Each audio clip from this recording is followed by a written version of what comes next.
आज के हम इस वीडियो में चर्चा करेंगे वेस्ट बंगाल पीएससी क्लर्कशिप का जो वैकेंसी का नोटिफिकेशन आया है 2023 का, उसके बारे में। यानी इस वीडियो में हम लोग ये भी चर्चा करेंगे कि इस पोस्ट के लिए जो है क्या एज होना चाहिए, क्या सिलेबस होना चाहिए, क्या आपका क्वालिफिकेशन होना चाहिए।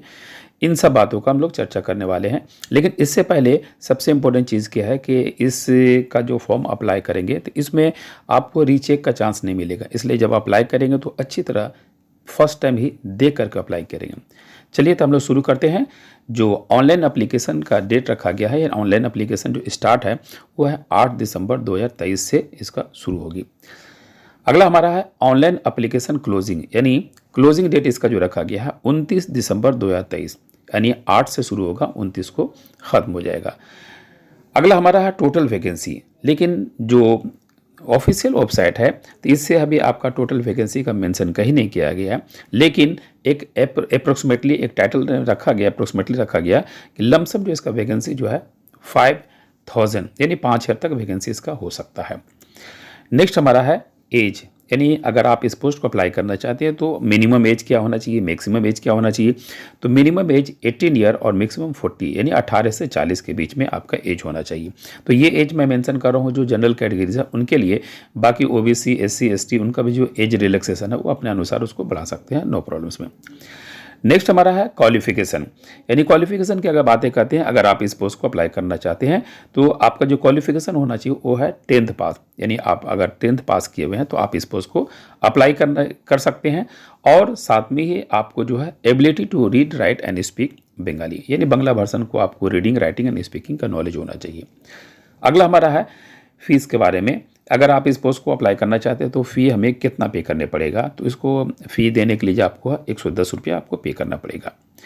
नेक्स्ट हमारा है नेगेटिव मार्क, क्या इसका जो एग्जामिनेशन होगी उस एग्जामिनेशन में क्या नेगेटिव मार्क यस या नो। तो जी हाँ, इसमें आपका नेगेटिव मार्क रहेंगे 1/4 यानी 4 पे 1 आपका जो है नेगेटिव रखा जाएगा। नेक्स्ट हमारा है एग्जामिनेशन विल हेल्ड, यानी एग्जामिनेशन जो इनका होगा वो कब होंगे। तो इसका एग्जामिनेशन याद रखना कि जून के महीने 2024 में इसका एग्जामिनेशन शुरू होंगे। अगला हमारा है क्वालिफाइंग मार्क्स, यानी जो भी कैंडिडेट इसमें अप्लाई करेंगे तो एग्जामिनेशन देने के बाद क्वालिफाइंग मार्क्स जो नीचे रखा गया है वो है UR EWS के लिए 40% रखा गया है, OBC A और B के लिए जो 38% रखा गया है, SC के लिए 35% रखा गया है, ST के लिए 30% रखा गया, PWBD के लिए 30% रखा गया, एक सर्विसमैन के लिए 30% रखा गया, स्पोर्ट्स पर्सन के लिए 40% रखा गया।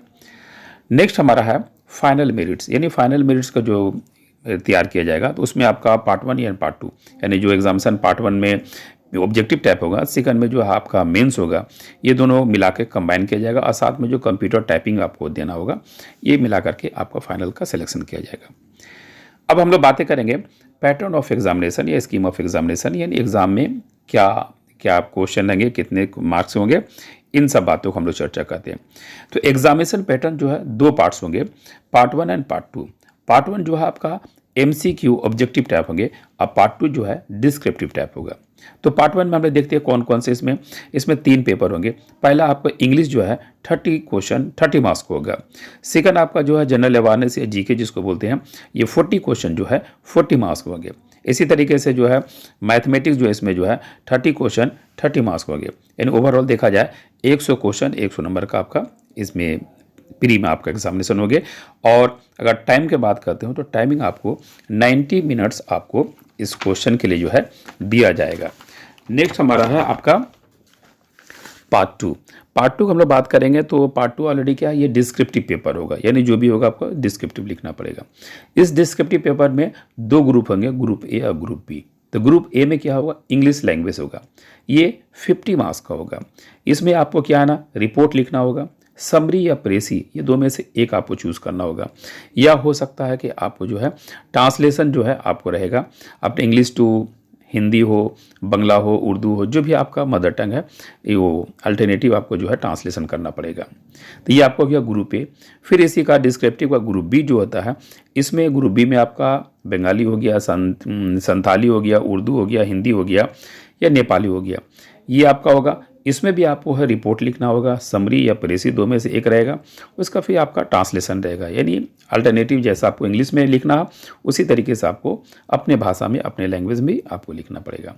तो ये रहा आज के जो पीएससी का क्लर्कशिप का जो वैकेंसी आई है उसके बारे में